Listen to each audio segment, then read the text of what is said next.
नमस्कार। बात पते की में आपका स्वागत है। मैं हूं अखिलेश शर्मा। तो आज बीजेपी ने उत्तर प्रदेश में एक चौंकाने वाला फैसला किया। कांग्रेस के वरिष्ठ नेता जितिन प्रसाद आज बीजेपी में शामिल हो गए। अब इसका विश्लेषण किया जा रहा है कि आखिर जितिन प्रसाद को बीजेपी ने साथ क्यों लिया।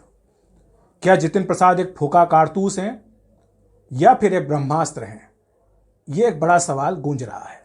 अगर कांग्रेस नेताओं की माने तो जितिन प्रसाद में कोई खास दम नहीं है, क्योंकि 2014, 2017, 2019 के चुनाव वो हार चुके हैं। उन्हें हाल ही में पश्चिम बंगाल विधानसभा चुनाव में प्रभारी बनाया गया था, लेकिन वो बीच चुनाव में ही वापस आ गए। वहाँ कांग्रेस पार्टी अपना खाता तक नहीं खोल पाई। तो इसलिए जितिन प्रसाद जो है फूका कारतूस है, ये कांग्रेस के नेता कह रहे हैं। दूसरी तरफ बीजेपी क्या कह रही है? क्या बीजेपी ब्रह्मास्त्र मानती है जितिन प्रसाद को? नहीं, लेकिन बीजेपी ये मानती है कि जितिन प्रसाद वो तीर है जिससे एक नहीं, दो नहीं, कई सारे निशाने पार्टी लगा सकती है, और उसने लगाए भी हैं। अब बीजेपी का क्या गणित है जितिन प्रसाद को लेकर, पहले ये समझ लेते हैं। आपको बताएं कि 2017 का जब विधानसभा चुनाव हुआ था तो बीजेपी ने प्रधानमंत्री नरेंद्र मोदी के नाम पर वो चुनाव लड़ा था। लेकिन जब बीजेपी को 300 से ज्यादा सीटें मिली तो कुछ समय रुकने के बाद पार्टी ने पहले मनोज सिन्हा का नाम चलाया, उसके बाद आखिरकार कमान योगी आदित्यनाथ को सौंप दी। योगी आदित्यनाथ के बारे में यह कहा जाता है, यह आरोप है कुछ बीजेपी नेताओं का, हाल ही में उन्होंने कहा भी इस बात को कि जो ब्राह्मण समुदाय है उत्तर प्रदेश का, वो अपने आप को उपेक्षित महसूस करता है क्योंकि उन्हें सत्ता में दूसरी जगह पर हिस्सेदारी नहीं है। हालांकि इस आरोप में भी दम नहीं लगता, क्योंकि उप मुख्यमंत्री दिनेश शर्मा वो ब्राह्मण हैं, कई वरिष्ठ कैबिनेट मंत्री हैं वो ब्राह्मण हैं, नौकरशाहों में भी कई जगह पर जो है ब्राह्मणों को तरजीह दी गई है। लेकिन ब्राह्मण अपने आप को उपेक्षित महसूस करते हैं, ऐसा एक परसेप्शन बनाने की कोशिश उत्तर प्रदेश बीजेपी को लेकर की जाती है। और अब ब्राह्मण वोटों का क्या महत्व, ये भी हम आपको बता देते हैं कि 1989 तक, जब तक कांग्रेस सत्ता में थी उत्तर प्रदेश में, कुछ बीच के मियाद को छोड़ करके वहां पर अधिकांश समय आज़ादी के बाद से जो ब्राह्मण हैं वो कांग्रेस के साथ रहे, कट्टर समर्थक कांग्रेस के रहे हैं। उत्तर प्रदेश उन गिने चुने राज्यों में है भारत के जहां पर कि ब्राह्मण वोट काफ़ी महत्वपूर्ण भूमिका अदा करते हैं चुनाव परिणाम पर। करीब 10% उनकी आबादी है, और ऐसा माना जाता है कि माहौल बनाने में ब्राह्मण वोटों की एक बड़ी भूमिका होती है। लेकिन जिस 90 के दशक की हमने बात की, उसी वक्त बीजेपी का उभार शुरू हुआ, राम मंदिर आंदोलन चला, और ब्राह्मण वोट हिंदुत्व के चलते बीजेपी के साथ आ गया। अटल बिहारी वाजपेयी का नेतृत्व था, वो खुद लखनऊ से नुमाइंदगी करते थे, ये भी एक बड़ा कारण था। लेकिन बाद में हमने देखा जब कल्याण सिंह मुख्यमंत्री बने, वो पिछड़े समाज से आते थे, और आखिर में जब कल्याण सिंह और अटल बिहारी वाजपेयी के बीच खटपट हुई तो थोड़ा सा ब्राह्मण वोटों का बिखराव शुरू हुआ। उसके बाद मायावती, जिनकी पार्टी और जो खुद कई तरह की बातें ब्राह्मणों के बारे में कहती थी, उन्होंने एक यू टर्न लिया पूरी तरह से और बड़ी संख्या में ब्राह्मणों को टिकट दे दिया। तब बड़ी हैरानी हुई लोगों को कि मायावती क्या कर रही है, लेकिन उनका जो जुआ था वो काम आया, और ब्राह्मणों ने बड़ी संख्या में बीएसपी को वोट दिया, जिसके चलते मायावती ने अपने दम पर बाद में यूपी में सरकार बनाई। उसके बाद क्या हुआ, 2014-13 में जब पता हो गया कि पीएम पद के लिए बीजेपी नरेंद्र मोदी को आगे बढ़ा रही है, वो नरेंद्र मोदी जो गुजरात में इतने समय तक मुख्यमंत्री रहे हैं, हिंदुत्व का एक मस्कट, एक चेहरा माने जाते हैं, तो जाहिर सी बात है कि ब्राह्मणों के वोट का बड़ी पैमाने पर शिफ्ट उत्तर प्रदेश में बीजेपी की तरफ हुआ, और ये 2014 के चुनाव में साफ तौर पर दिखा। ज़्यादा बड़ा शिफ्ट 2017 के चुनाव में हुआ। तब माना जाता है, एक CSDS का एक सर्वे आया, उसमें कहा गया कि 70 से 80% जो ब्राह्मण वोट हैं वो बीजेपी की तरफ शिफ्ट हो गए। लेकिन तब बाद में ये सवाल उठने शुरू हुए कि क्या वाकई हिस्सेदारी है, क्या मुख्यमंत्री योगी आदित्यनाथ ठाकुरों को ज़्यादा तरजीह देते हैं, प्रशासन में हर फैसलों में क्या ब्राह्मणों को नज़रअंदाज किया जा रहा है। ये सारा एक परसेप्शन बना है योगी आदित्यनाथ के बारे में। इसी बीच 2019 का चुनाव हुआ, वहाँ पर हमने देखा सपा बसपा ने मिलकर चुनाव लड़ा, एक सोशल कोएलिशन बनाने की कोशिश की। इसके बावजूद जो ब्राह्मण हैं बड़ी संख्या में बीजेपी के साथ टिके रहे, और यही वजह थी कि 2019 के चुनाव में बीजेपी को कामयाबी मिली यूपी के लोकसभा चुनाव में। अब 2022 का विधानसभा चुनाव सिर पर है, उससे पहले बीजेपी अपना घर ठीक कर लेना चाहती है। पिछले 15 दिन में हमने देखा कि तमाम कोशिशें की जा रही हैं। पार्टी के वरिष्ठ नेता लखनऊ गए, वहाँ फीडबैक लिया, आकर के यहाँ अवगत कराया। उसके बाद पार्टी ने स्पष्ट किया कि अगला चुनाव योगी आदित्यनाथ स्वतंत्र देव सिंह की अगुवाई में ही लड़ा जाएगा। साथ ही ये भी कह दिया गया कि वहाँ पर अगर कुछ असंतोष है विधायकों में, मंत्रियों में, तो उसको दूर करने के लिए मंत्रिमंडल में फेरबदल भी हो सकता है। इसमें आपको एक चीज़ बता दें कि बड़ी संख्या में विधायकों ने ये शिकायत की है कि उनकी बात नहीं सुनी जाती है। जो कोरोना का दूसरा प्रकोप हुआ उसमें वो चाहकर भी मदद नहीं कर पाए लोगों की, क्योंकि प्रशासन उनकी सुनने के लिए तैयार नहीं था। और ये गुस्सा कई विधायकों का जमकर बाहर निकला है। कुछ मंत्रियों ने भी, यहाँ तक कि केंद्रीय मंत्री ने भी अपनी नाराज़गी सार्वजनिक तौर पर व्यक्त की है। उधर योगी आदित्यनाथ की ओर से ये कहा गया कि वो लगातार कोशिश कर रहे हैं।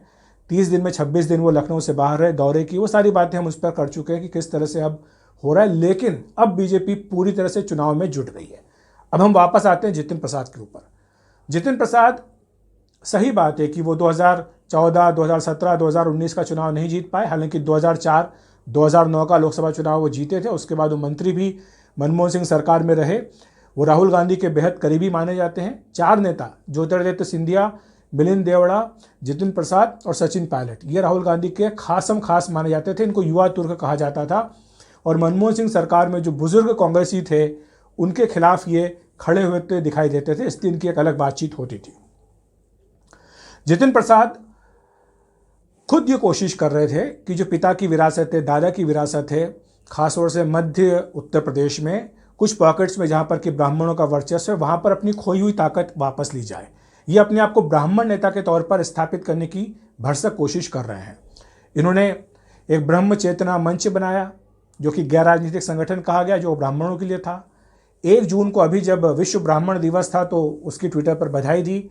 उससे पहले पिछले साल अगस्त में इन्होंने मुख्यमंत्री योगी आदित्यनाथ को पत्र लिखा कि आपने जो सत्ता में आने के बाद परशुराम जयंती पर सार्वजनिक छुट्टी को रद्द कर दिया, आप इसको बहाल कीजिए।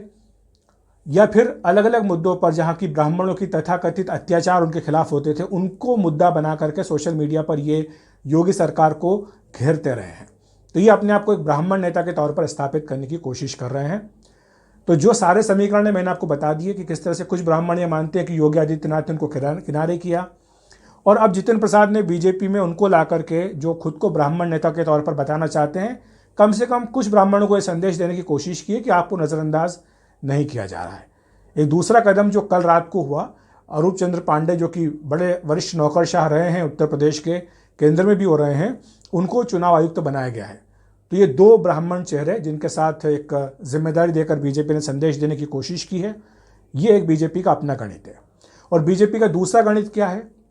जैसा मैंने कहा कि ये उन 4 नेताओं में से हैं जो राहुल गांधी के करीबी माने जाते हैं। राहुल गांधी पिछले 2 महीने से दूसरी लहर के दौरान हर रोज़ ट्वीट पर मोदी सरकार को, प्रधानमंत्री नरेंद्र मोदी को कटघरे में खड़ा कर रहे हैं, उन पर हमले कर रहे हैं और सरकार की जो कथित नाकामी है उसको उजागर करने में भरसक प्रयास कर रहे हैं। बीजेपी नेताओं का यह कहना है कि जितिन प्रसाद को साथ लाने का यह मतलब है, यह संदेश देना कि कांग्रेस पार्टी के अपने ही नेता राहुल गांधी से खुश नहीं है और पीएम मोदी की तारीफ कर रहे हैं, उनकी प्रशंसा कर रहे हैं और उनके नेतृत्व में काम करना चाहते हैं। पहली बात। दूसरी बात, जितिन प्रसाद उन 23 नेताओं में से हैं जिन्होंने कांग्रेस की जो अंतरिम अध्यक्ष है सोनिया गांधी, उनको पत्र लिखकर यह कहा था कि पार्टी को अपना तरीका बदलना चाहिए, काम करने का ढंग बदलना चाहिए। तो ये उन 23 असंतुष्ट नेताओं में से भी हैं। और इसके बाद प्रियंका गांधी वाड्रा, उन्होंने भी काफ़ी विश्वास जितिन प्रसाद पर किया। और सब जानते हैं कि प्रियंका गांधी वाड्रा का मिशन यूपी है। 2017 में भी, 2019 में भी लगातार वो कोशिश कर रही हैं कि उत्तर प्रदेश में कांग्रेस को पुनर्जीवित किया जाए, ज़मीन पर संगठन को मजबूत किया जाए। वहाँ पर एक ब्राह्मण को प्रदेश कांग्रेस अध्यक्ष बनाने की बात भी हो रही थी कि अगर ब्राह्मण बीजेपी से उनका मोह भंग होता है तो कांग्रेस वापस उनको अपने खेमे में ला पाए। इसके लिए ब्राह्मण अध्यक्ष बनाने की बात भी कांग्रेस में चल रही है उत्तर प्रदेश में। तो ऐसे वक्त पर बीजेपी ने एक ही तीर से कई सारे निशाने साधने की कोशिश की है। राहुल गांधी के नेतृत्व को चुनौती, ब्राह्मण वोट जो नाराज दिख रहा है उनको एक संदेश देने का प्रयास, और प्रियंका गांधी वाड्रा जो उत्तर प्रदेश में कांग्रेस को पुनर्जीवित करने का प्रयास कर रही है, उस मिशन को चोट पहुंचाना। तो जितिन प्रसाद के आने से ये सारी बातें बीजेपी ने की हैं।